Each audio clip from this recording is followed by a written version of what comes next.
Hello my young friends, good morning. स्वागत है आप सबों का मेरे चैनल में। मैं सुरेश सर आपके साथ फिर एक बार क्लास 12 के फिजिक्स का नया वीडियो लेकर। इलेक्ट्रोस्टैटिक्स पहला यूनिट जो आप सब पढ़े हुए हैं या पढ़ रहे हैं, उसमें एक टर्म आता है विद्युतशीलता, जिसको अंग्रेजी में कहते हैं हम लोग परमिटिविटी। वो क्या है, उसके बारे में आज हम आपको बताने की कोशिश करेंगे। अगर आपको अच्छा लगे तो लाइक, सब्सक्राइब और शेयर कर दीजिएगा। अगर आप इस चैनल से जुड़ने वाले पहले व्यक्ति हैं या पहले से नहीं जुड़े हुए हैं तो जुड़ करके सब्सक्राइब करके घंटी भी बजा दीजिएगा। इससे मेरा मोमेंटम बढ़ जाएगा। और इस तरह का वीडियो जो आपके सेवा में हम रख रहे हैं उसको शुरू से अंत तक देखिए, समझने में कोई दिक्कत नहीं होगी। विद्युतशीलता किसको कहते हैं, व्हाट इज परमिटिविटी। आइए देखिए, समझाते हैं आपको हम। यहाँ पे देखिए एक मटेरियल है, देखिए एक ये पदार्थ है। इस पदार्थ को हम इलेक्ट्रिक फील्ड में रखे हुए हैं। इलेक्ट्रिक फील्ड में मतलब दो प्लेट है, एक तरफ पॉजिटिव और एक तरफ नेगेटिव प्लेट है। Electric lines of force positive charge से नेगेटिव की ओर करेगा। ये इलेक्ट्रिक फील्ड का डायरेक्शन हो गया है। जिस इलेक्ट्रिक फील्ड में हम इसको इस मटेरियल को रखे हैं, ये जो इसको आप देख रहे हैं, उसका डायरेक्शन लेफ्ट टू राइट है और उस इलेक्ट्रिक फील्ड का नाम है ई नॉट।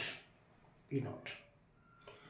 जब इसको हम यहाँ रखेंगे इस मटेरियल को, तो इलेक्ट्रोस्टैटिक इंडक्शन के कारण इसके फेसेस पर ऑपोजिट चार्जेस डेवलप करता है। जैसे यहाँ पर ये पॉजिटिव प्लेट के सामने जो फेस है उस पर नेगेटिव चार्ज डेवलप करेगा, और जो नेगेटिव चार्ज के सामने जो प्लेट है उस पर पॉजिटिव चार्ज डेवलप करेगा। इसलिए पॉजिटिव से नेगेटिव की ओर एक यहाँ पर इलेक्ट्रिक फील्ड उत्पन्न होगा, जिसको हम लोग कहते हैं पोलराइज्ड इलेक्ट्रिक फील्ड। ये पोलराइजेशन के चलते उत्पन्न हो रहा है। अब इसका डायरेक्शन राइट से लेफ्ट की ओर है और इसका डायरेक्शन लेफ्ट से राइट की ओर है। तो ये इसमें से नेट इलेक्ट्रिक फील्ड जो होगा इसके चलते ये उत्पन्न होगा, इसलिए ये हमेशा लेस होगा, ये अधिक होगा। इसलिए परिणामी विद्युत क्षेत्र जो हो जाएगा that is E equal to E naught minus E P. मतलब ये जो नेट इलेक्ट्रिक फील्ड है वो ओरिजिनल इलेक्ट्रिक फील्ड जो जिसको हम लोग यहाँ पर अप्लाई किए थे, आरोपित किए थे, उससे घट जाता है। मतलब ये विरोध करता है, ये विरोध करता है। इसलिए जब किसी पदार्थ को किसी माध्यम में रखकर उस पर विद्युत क्षेत्र आरोपित किया जाता है तो विद्युत ध्रुवण के कारण इस पर एक विद्युत क्षेत्र उत्पन्न होता है जिसकी दिशा आरोपित विद्युत क्षेत्र की दिशा के विपरीत होती है। मतलब ये इसका विरोध करता है। कितना विरोध करता है, इसका मेजरमेंट जिस भौतिक राशि से की जाती है उसी को हम लोग कहते हैं विद्युतशीलता। विद्युतशीलता, इसलिए बिल्कुल सिंपल डिफिनेशन आप दे सकते हैं यहाँ पर देखिए।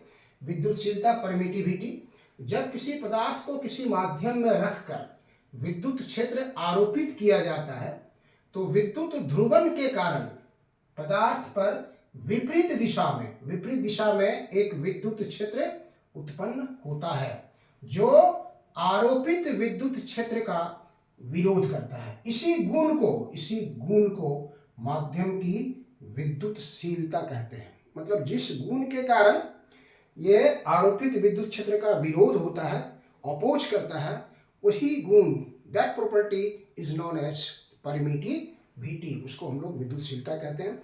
अगर कोई माध्यम है मीडियम के लिए इसको हम लोग एप्सिलम से लिखते हैं, और अगर वैक्यूम है या फ्री स्पेस है, निर्वात है या मुक्त आकाश है, फ्री स्पेस है, तो उसको हम लोग एप्सिलन नॉट से लिखते हैं। विद्युतशीलता को एप्सिलन या मीडियम के लिए, माध्यम के लिए, और फ्री स्पेस या वैक्यूम है तो उसके लिए एप्सिलन नॉट से लिखते हैं। इस एप्सिलम या एप्सिलन नॉट का यूनिट क्या होता है, डायमेंशन क्या होता है, उसको हम लोग जानने के लिए कूलम्ब्स लॉ का सहारा लेते हैं। कूलम्ब्स लॉ में आप देखिए, कूलम्ब्स लॉ हम निर्वात के लिए यहाँ यूज कर रहे हैं। निर्वात के लिए कूलम का नियम हमने लगाया यहाँ पर, F equal to 1/4 pi epsilon naught, ये एप्सिलॉन नॉट आ जाएगा।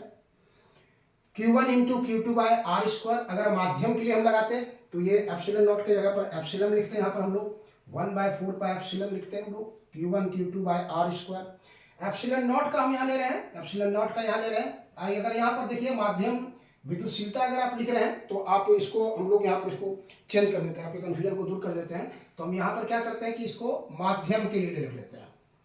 तो माध्यम के लिए अगर हम यहाँ पर लिखते हैं इसको माध्यम के लिए, माध्यम अगर हम यहाँ लेते हैं, माध्यम के लिए कूलम का नियम, तो यहाँ पर हम एप्सिलन कर देते हैं और तब ये एप्सिलन हो जाएगा 1/F equal to 1/4 pi epsilon Q1 Q2 by r square.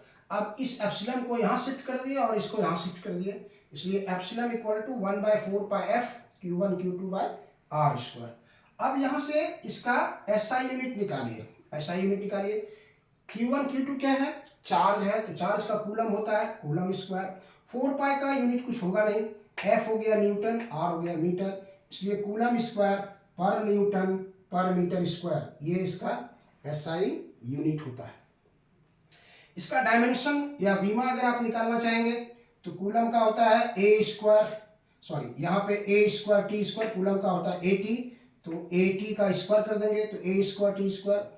Newton force है MLT-2, मीटर लेंथ है L2, M को ऊपर ले गए -1, L यहाँ पे 2 है और 1 है 3, L -3, T यहाँ पे देखिए पहले से 2 है और -2 पर चला गया +4 और A2 यहाँ पर है, इसलिए M-1 L-3 T4 A2, ये इसका डायमेंशन हो गया।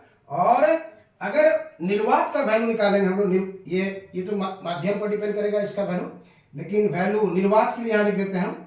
निर्वात के लिए इसका जो मान होता है, निर्वात के लिए एप्सिलॉन नॉट का वैल्यू 8.85 इंटू 10⁻⁻12 कूलम स्क्वायर पर न्यूटन पर मीटर स्क्वायर। हर मीडियम के लिए इसका वैल्यू चेंज करेगा। ये हमने आपको बताया एप्सिलॉन नॉट किसके लिए है, निर्वात के लिए। ठीक है, ओके, थैंक यू। अगर अच्छा लगे तो इसको लाइक, सब्सक्राइब और शेयर करना नहीं भूलिएगा।